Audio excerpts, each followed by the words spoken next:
लखनऊ से मैं हूं अमन, वीओ इंडिया के लिए। लखनऊ में एक दलित लड़के की डेथ का मामला हाईकोर्ट पहुंच गया है। लखनऊ के विकास नगर में अमन गौतम नाम के एक दलित लड़के की एलिजिडली पुलिस कस्टडी में डेथ हो गई। पर बात सिर्फ अमन गौतम की नहीं है। इंटेलेक्चुअल्स की माने तो कुछ वक्त से उत्तर प्रदेश में दलित कम्युनिटी पर क्राइम बढ़ते ही चले जा रहे हैं। इसी साल जून में फिरोजाबाद में एक दलित लड़के आकाश को पुलिस चोरी के मामले में अरेस्ट करती है। फिर आकाश की पुलिस कस्टडी में डेथ हो जाती है। आकाश के परिवार वाले पुलिस पर टॉर्चर का आरोप लगाते हैं। कुछ इसी तरह अगस्त में रायबरेली में एक दलित लड़के को 70 रुपये के लिए मार दिया जाता है। ये कुछ चुनिंदा इंस्टेंसेस नहीं हैं, ऐसे कई केसेस आ रहे हैं। एनसीआरबी की एक 2022 की रिपोर्ट की माने तो 2018 से पूरे इंडिया में करीब 2 लाख क्राइम हुए हैं दलित पर, जिसमें सबसे ज़्यादा यूपी में 50,000 केसेस हैं। सरकार से आप लोग क्या चाह रहे हैं? देखिए, मैं तो सिर्फ इंसाफ चाह रही हूँ कि मुझे इंसाफ मिले। जिन्होंने ये सारी चीज़ें कही हैं उनको कड़ी से कड़ी सज़ा मिले। बस मुझे और कुछ नहीं चाहिए, मुझे इंसाफ चाहिए बस। एक सूचना प्राप्त हुई कि थाना क्षेत्र विकास नगर के सेक्टर 8 में डॉक्टर भीमराव अम्बेडकर पार्क में जुआ चल रहा है। इस सूचना पर पीआरवी कर्मी मैं वाहन वहां पर पहुंचे हैं। इस दौरान जुआ खेलते हुए कुछ लोग वहां पर दिखाई दिए, जो पुलिस का वाहन देखते ही वहां से भागने लगे। पुलिस कर्मियों द्वारा दौड़ा करके 2 लोगों को पकड़ा गया, जिनके नाम सोनू बंसल पुत्र श्री कृष्णा, अमन गौतम पुत्र रेवती लाल गौतम। इनको पूछताछ के लिए वाहन पर बैठाया गया।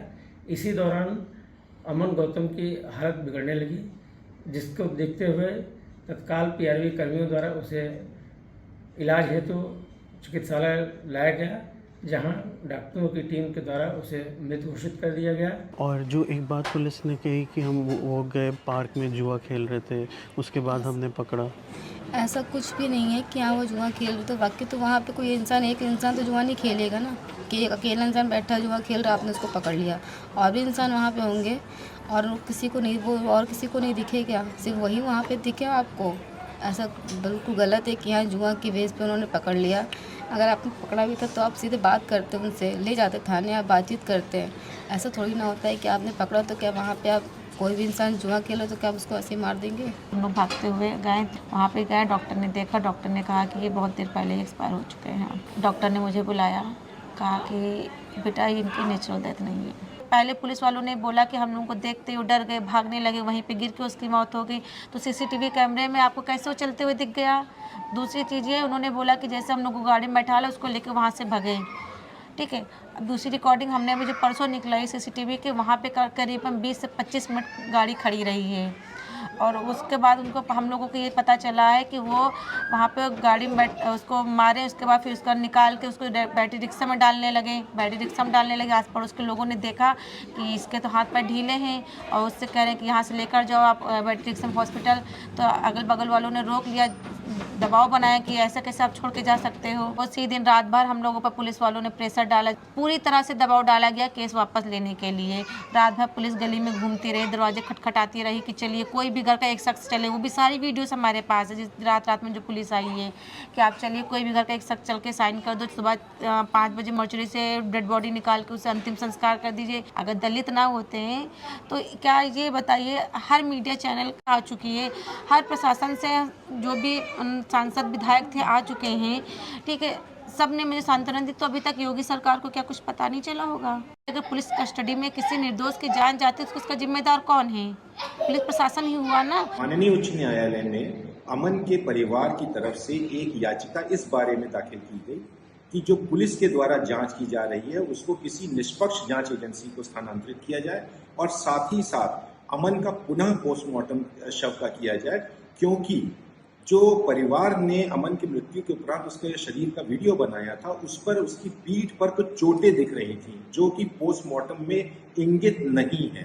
तो ये जो सारी परिस्थितियां हैं ये कहीं ना कहीं प्रशासन के दबाव और प्रभाव को दिखाती हैं। जो पुलिस वाले हैं उनकी एक मानसिकता है कि अगर वो कहीं पर पहुंच गए हैं, अगर कंप्लेंट दर्ज हुई है, कोई मतलब किसी ने पीवीआर को कॉल कर दिया है, तो अगर वो गए हैं तो अपने रिकॉर्ड को वो मेंटेन करना चाहते हैं। तो वो रिकॉर्ड को मेंटेन करने के लिए एक उनके माइंडसेट बन गया है कि जो एससी कम्युनिटी के जो लोग होते हैं उनको वो टारगेट करते हैं और उनको उठा के लाते हैं, मारते हैं, पीटते हैं, बंद करते हैं और उसके बाद उनसे वसूली करते हैं। अगर किसी दलित व्यक्ति के साथ क्राइम होता है तो उसको न्याय क्यों नहीं मिल पाता है? क्या वो जो दलित वर्ग से आता है, क्या वो इंसान नहीं है? उसको जीने का अधिकार नहीं है? आजकल तो सरकार भी ऐसी चल रही है कि अगर आप कुछ तरह की आप अगर ऐसा काम करना चाहते हैं, मदद करना चाहते हैं, तो उल्टा आपके ऊपर भी राजनीतिक प्रेशर बनाया जाता है, आपको भी धमकाया जाएगा। जो शोषण होता है वो जाति के आधार पर ही होता है। अगर ये किसी जनरल कास्ट का व्यक्ति होता तो उसके साथ ये शोषण नहीं कर जाता। एक माइंडसेट बना हुआ है कि इनको ही टारगेट करो कि ये लोग अच्छा बाबा साहब के संविधान की वजह से अच्छा खा रहे हैं, अच्छा पहन रहे हैं, तो ये बर्दाश्त नहीं होता कि अगर कल को तो ये लोग तो क्या नाम है जूता सिलते थे, कल को तो ये सुअर पालते थे, कल तो ये गंदगी साफ करते थे, कल तो ये हमारे कपड़े साफ करते थे, आज ये अधिकारी बन रहे हैं और नहीं भी बन रहे हैं और लेकिन अच्छा खा रहे हैं, जी रहे हैं, नौकरी कर रहे हैं, नहीं तो कुछ अपना काम काज कर रहे हैं, अपने जीवन स्तर को बहुत अच्छे से कर रहे हैं। तो जो भी भेदभाव होता है वो जाति के आधार पर होता है। हमारी ये बहन ये इंसान नहीं थी, हमारी बेटियां इंसान नहीं हैं, इनके साथ क्यों होता है? हम लोग जाते रहते हैं, गांव-गांव में जाते रहते हैं, प्रतिदिन ऐसे केस आ रहे हैं कि उनको मारा जा रहा, कुल्हाड़ियों से मारा जा रहा, पीटा जा रहा, कहीं कोई सुनवाई नहीं हो रही है। क्यों? ये जाति के आधार पर होता है। ये एक माइंडसेट बना हुआ है कि हम इनके ऊपर शोषण करेंगे तो हमको बचाने वाले, चाहे शासन हो, प्रशासन हो, न्यायालय हो, राजनीतिक स्तर पे हो, कहीं भी हो, इनको बचाने वाले बैठे हुए हैं और ये गलत काम करेंगे तो इनको किसी भी तरह के इनको परेशानी नहीं होगी। यूपी में कई सारे केसेस आते हैं जहां एलिजिडली कहा जाता है कि दलित लोगों की पुलिस कस्टडी में डेथ हो गई, और भी केसेस आते हैं क्राइम अगेंस्ट दलित के। आपको लगता है क्या कि यूपी में जो दलितों के खिलाफ क्राइम है वो बढ़ता जा रहा है? नहीं, देखिए, बहुत बेसिक सी चीज़ है कि दलित के अगेंस्ट खास करके जब से ये भाजपा सरकार आई है, मुझे लगता है कि उनकी स्थिति और बद से बदतर होती जा रही है। आप चीफ मिनिस्टर बनाते हैं, 2 डिप्टी चीफ मिनिस्टर बनाते हैं, लेकिन दलित के लिए वहाँ स्थान नहीं है। आप एक हारे हुए व्यक्ति को जिसको पीपल्स कोर्ट पे जो रिजेक्ट हो चुका है, उसको आप ले आके डिप्टी चीफ मिनिस्टर बनाते हैं। और एक दलित महिला बेबी रानी मौर्य जो गवर्नर थी, जिसको आप इस्तीफा दिला के लाए और आपने कहा कि भाई इसको कहीं, उसको आप नहीं बताते हैं कहीं chief minister, deputy chief minister. तो वो एक माइंडसेट, तो इसमें कहीं कोई दो राय नहीं है। अमन गौतम का केस हुआ, उसके बाद एक और केस आया, मोहित पांडे एक हैं, युवक हैं, उनकी भी पुलिस कस्टडी में उनके परिवार ने आरोप लगाया कि उनको टॉर्चर किया गया और उनकी फिर डेथ हो गई। दोनों ही केसेस में पुलिस ने इनकार किया, अमन के केस में भी और मोहित पांडे के भी केस में भी। पर मोहित पांडे के केस में सीएम योगी आदित्यनाथ उनकी फैमिली से भी मिले, उनको कुछ पैसे भी दिए। ऑपोजिशन का कहना है कि ये दलित विरोधी माइंडसेट है सीएम का। आपको लगता है ऐसा? नहीं, बिल्कुल है, मतलब इसमें कुछ सोचना ही नहीं। देखिए, ये सिर्फ सीएम ही का माइंडसेट नहीं है, ये मैं तो उस पूरे जिस संस्था से वो आते हैं, वो आरएसएस की जिसकी समझ है, इनकी भी वीएचपी की समझ है, बीजेपी की जो समझ है, वो एंटी दलित है। और उसका मैं इस बात को इसलिए कह रहा हूँ कि पांडे जी अगर मोहित पांडे थे, भाई किसी की भी डेथ हुई है, दुख की बात है, लेकिन उसको तो कॉम्पनसेशन मिलना ही था। ब्राह्मण गुस्सा हो जाता अगर इस देश का संविधान इनको आरक्षण नहीं दिया होता। तो आपको क्या लगता है कि ये लोग विधानसभा या लोकसभा में कहीं बैठते? उनको वहां पे भी नहीं बैठने दिया था। वो तो भला हो इस संविधान निर्माताओं का कि उन्होंने दलितों को कम से कम आरक्षण दे दिया है, और उसकी वजह से कम उतनी नुमाइंदगी हो जाती है। यूपी में ही क्यों सबसे ज़्यादा होते हैं? क्या यहाँ की पॉपुलेशन है इस वजह से, या यहाँ की जो मतलब गवर्नमेंट है, या उस तरह के लीडर्स नहीं हैं दलित जो खड़े हो सके? क्या साइकोलॉजी आपको क्या लगता है? मानसिकता अगर मैं ज़्यादा आसानी से समझाने के लिए, बहुत एक आसान सी चीज़ है। हम लोग उत्तर प्रदेश में आते हैं जहाँ पे मंदिर बड़ा इशू है, मंदिर वहीं बनाएंगे। मंदिर के बाहर जो जितने कीर्तन भजन होते हैं उसमें 90% दलित होते हैं। वो ढोलक बजाने वाले, वो मजीरा बजाने वाले, वो गाने वाले, वो दलित हैं। लेकिन हमारी मानसिकता ये कहती है कि तुम बस मंदिर की चौखट के बाहर ही रहना, अंदर तो पंडित जी का साम्राज्य चलेगा।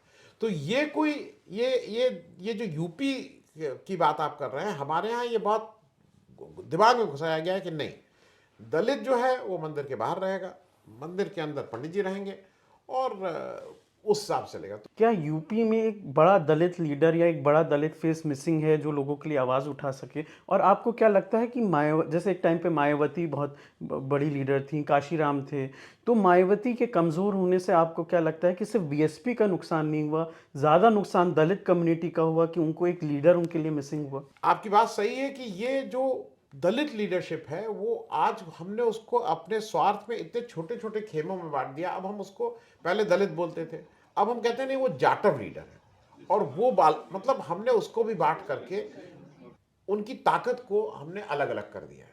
एक पुरानी कहानी अगर आपको याद हो, बताया जाता था ना बचपन में, आपने भी सुनी होगी कि लकड़ी एक साथ रहें तो नहीं तोड़ सकते हैं, अगर आप अलग अलग कर दिए तो तोड़ दीजिए। वही हमने दलितों के साथ किया, हमने उनको सेगमेंटाइज किया, हमने उनके अलग अलग लीडरशिप पैदा की। और ये बिल्कुल बात है कि मायावती जी में हम और आपका, आप तो बहुत छोटे रहे होंगे, मेरे अपने याद में बिल्कुल ठीक है, जब मायावती जी रहती थी, मायावती चीफ मिनिस्टर थी, तो बिल्कुल दलितों पे अत्याचार कम होता था। उनकी बाकी जो भी समस्याएं हों, जो भ्रष्टाचार या पैसे का, वो अलग हो, लेकिन दलित पर से उनके राज में ज़रूर ज़्यादा चैन से रहते थे। एनसीआरबी की एक रिपोर्ट है जो अपोजिशन कह रहा है कि 2022 की रिपोर्ट है कि 2018 से पूरे देश में करीब 2 लाख केसेस हुए जिन पे दलितों पर क्राइम हुआ, जिसमें से सबसे ज़्यादा 50,000 यूपी में सामने आए। तो इस पर आप क्या कहेंगे? वो कहें सबसे ज़्यादा यूपी में। अब रिपोर्ट तो मुझे नहीं मालूम, लेकिन हम जो प्रत्यक्ष रूप से हम पूरा प्रदेश देते हैं, हर जिले गए हैं और अपने अनुसूचित समाज के अंदर बैठ करके बातें करी। उन्होंने कहा कि साहब आज हम अपने आप को सुरक्षित महसूस कर रहे हैं और मुझे वो हर सुविधाएं मिल रही हैं जो मुझे आवश्यकता थी, मेरे लिए ज़रूरी थी। और ये अपनी चिंता करें, क्या किया आज तक इन्होंने अपराध के सिवा, और अपना ट्रैक रिकॉर्ड देखें पिछला कि इनके रिज्यूम में कितने अपराध हुए, कितने बलात्कार हुए, कितने अपहरण हुए। सरकार की नीति, पुलिस अपना काम कर रही है और कहीं भी अपराध होता आपने देखा तत्काल कार्रवाई होती है और दोषी बख्शे नहीं जाते हैं। बहुत सी ऐसी आई चीज़ें, उस पर तत्काल उस पर रोक हुई। तमाम जगह इस तरह की अपवाद आए तो उस पर एक्शन हुआ, और जब एक्शन तगड़ा हुआ तो उस पर रोक लग गई। हर एक के साथ न्याय हो रहा है, किसी के संग अन्याय नहीं है। अब रही बात ये सब मुआवजा देने की, तो हमारे यहाँ अनुसूचित जनजाति आयोग बना हुआ है, आप वहाँ पर आवेदन करिए, उसकी जांच पड़ताल होगी, आपको पूरा पैसा मिलेगा।